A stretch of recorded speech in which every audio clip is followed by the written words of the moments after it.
This is the book Testimonies for the Church, Volume 4, written by Ellen G. White.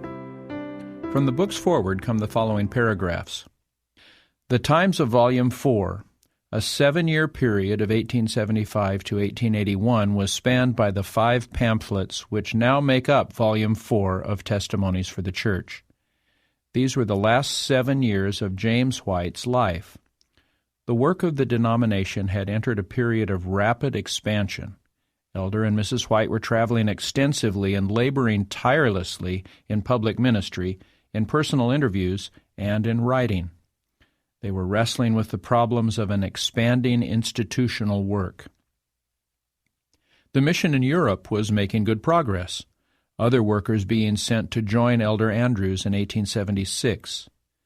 The comprehensive vision of January 3, 1875, given at Battle Creek, which formed the basis of much of the first half of Volume 4, led to a better understanding of the worldwide nature of our work.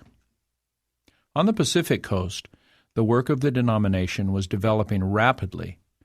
The newly started Signs of the Times magazine was put on a firm basis, and in 1875 the Pacific Press, our second Seventh-day Adventist publishing house, was opened in Oakland.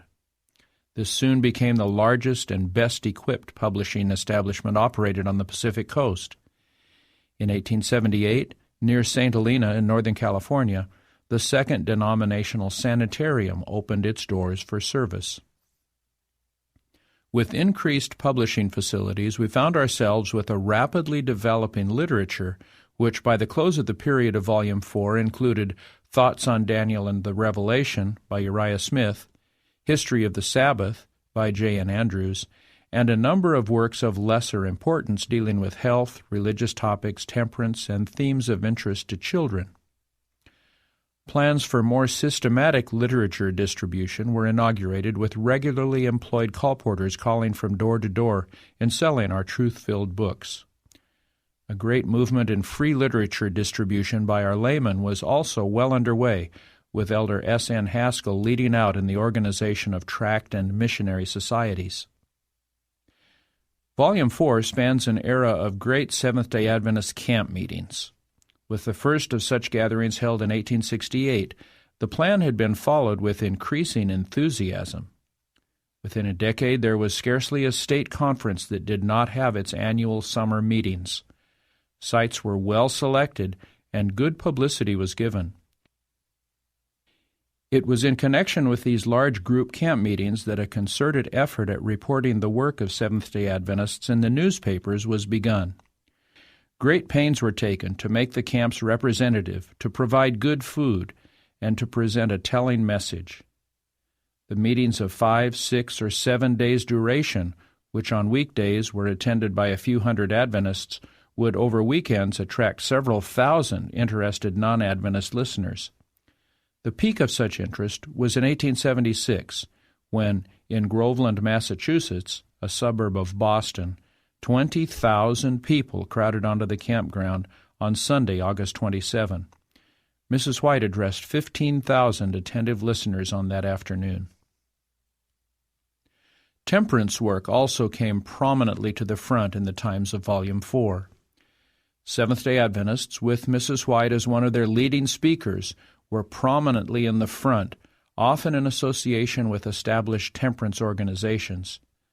The practical way in which they labored to stem the tide of intemperance is told by Mrs. White in her chapter, Experience and Labors, found in the heart of this book. At the denomination's headquarters in Battle Creek, there was great activity during these years of the late 70s. The new tabernacle succeeded the outgrown house of worship.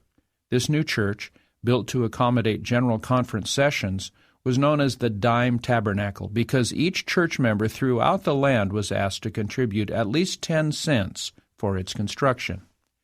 It was erected between the Review and Herald office and the sanitarium, facing a beautiful park.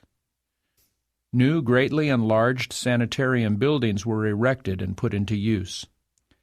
At about this time, the medical work became more soundly established as physicians trained especially for this line of service returned from the best medical schools of the land to lead out in this important work in Battle Creek.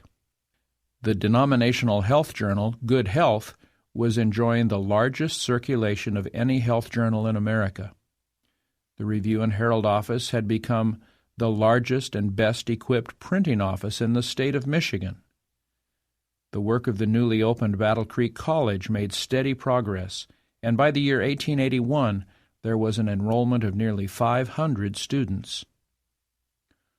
While through these years Elder and Mrs. White made their home either in Michigan or in California, we find them for some months in Texas.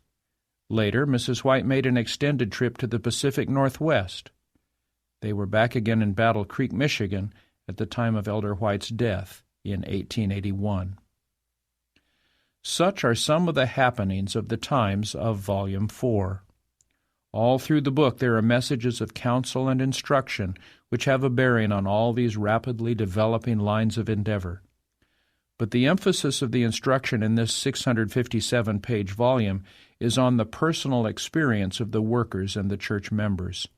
True, the expanding work of a rapidly growing denomination often needed and received guidance and cautions, but the affairs of the administration were secondary to the personal experience of the leaders and the church members. The conduct of the enterprises of the church meant only the running of machinery, if the spiritual experience of Seventh-day Adventists declined to the level of mere formalism.